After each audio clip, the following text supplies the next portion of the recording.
በዛሬ ቀን ናታን ለጽዮን ለእህቷ በጣም ነው ያለቀሰው። ምክንያቱም ቢኒ ጽዮንን ራሷን ልታጠፋ ነበረ ብሎ ጽዮን በጣም እድለኛ ናት።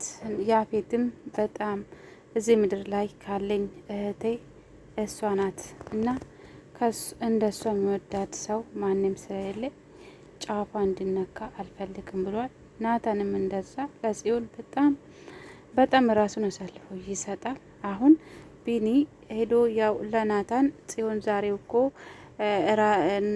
ዛሬ ራሷን ልታጠፋ ነበረ ብሎ ስነግሮ ሮጦ መጥቶ እንደዚህ ለቅሶ በለቅሶ አደረገ።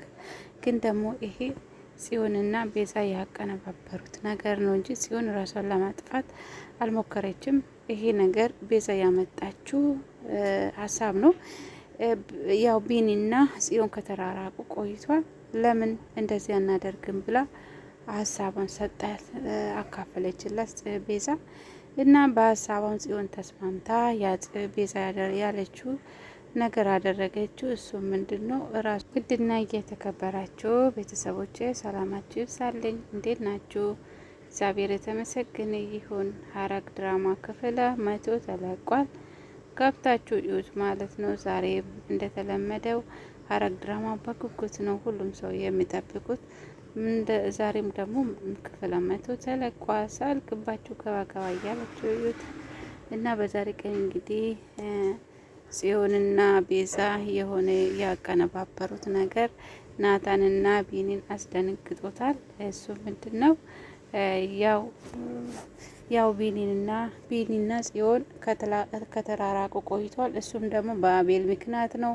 አቤል መካከላቸው ገብቶ ብዙ ነገሮችን አድርጓል፣ ብዙ ድራማዎችን ሰርቷል እና ይሄ ደግሞ ጽዮንን በጣም ጎድቶታል። ቢኒም እንደዛ ተሰብረዋል። ሁለቱም እየተዋደዱ መጨረሻ ላይ ግን መራራቅን መርጧል እና በቃ ብዙ ጊዜ ይጨንቃታል፣ ታዝናለች ጽዮን እና ቤዛ ታሃለች፣ ትጨነቃለች እና ችግሩ ስለምታቅ ዛሬም ያው ነው ብላ ጽዮን ስትነግራት እና ቤዛ ደግሞ የሆነ ሀሳብ ስትመጣ ጽዮንም በዛ ሀሳብ ተስማምታ ይሄ ነገር ቤዛ ያደረገች የመከረችው ነገር አደረገችው።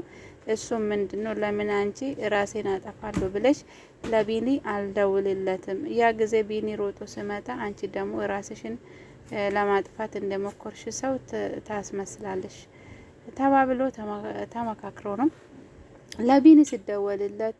ቤዛ እንግዲህ ለቢኒ ስትደውለው ቢኒ ሮጦ ይመጣል። ያው ያ ጊዜ ታውቂያለሽ እውነት ይወደኛል ወይስ አይወደኝም የሚለው ነገር ትለያለሽ ነው ብሎ እየተስማሙት፣ እሱም ያው በጣም ይወዳታል። ታውቃላችሁ እንዴ ሰውን የሚጠላ ሰው እኮ ፎቶ ላይ ስክሪኑ ላይ የእሷን ፎቶ ተሸክሞ አይሄድም።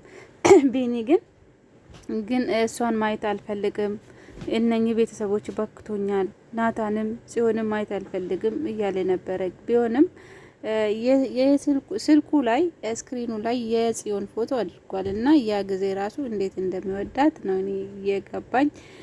እና ያ ጊዜ ትለያለሽ፣ እሱ በጣም ሮጦ ከመጣ የምር ይወድሻል፣ ከቀረ ደግሞ ያው አይወድሽም፣ በዚህ መለየት ትችያለሽ ብሎ ተባብሎ ቤዛ መንግስት ስደውልላት ቢኒ ሮጦ መጥቶ ተንበርክኮ ጽዮንን ይቅርታ ጠይቋል። ያው ራሴን ለማጥፋት የሞከርኩት ምክንያት አንተም ከኔ ርቀኸኛል እና ብቻዬን መሆን ሰልችቶኛል፣ ከፍቶኛል ብላ ነው የተናገረችው። እሱም በጣም ይቅርታ ጠይቃት።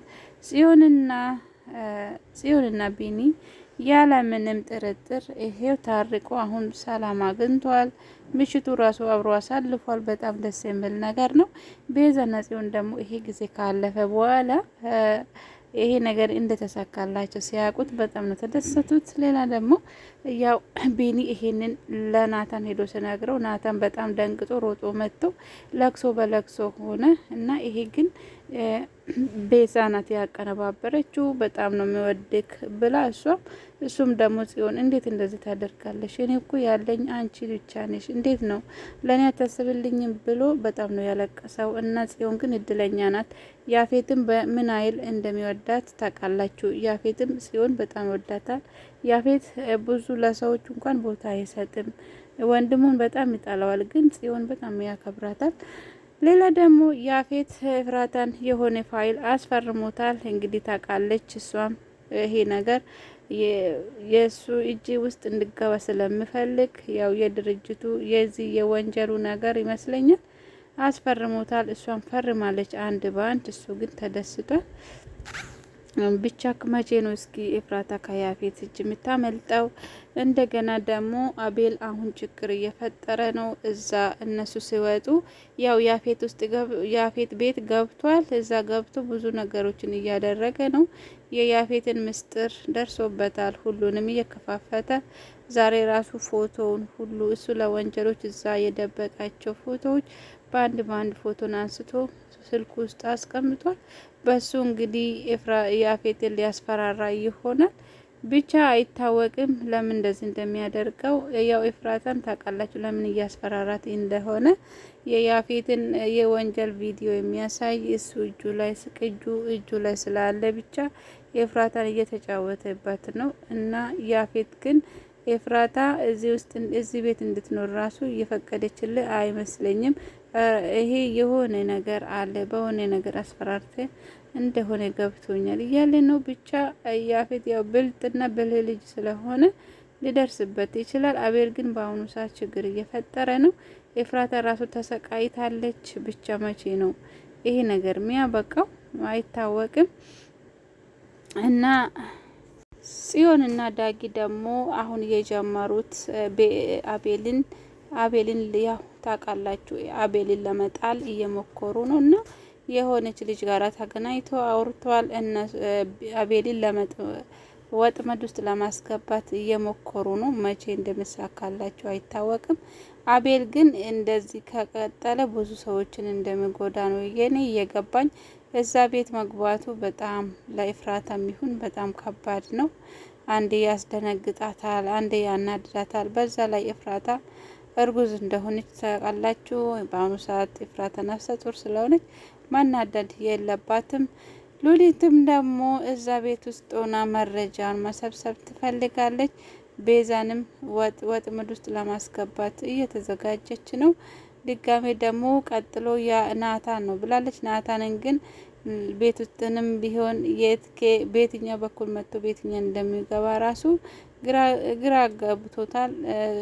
ናታን አሁን ተቀይሯል።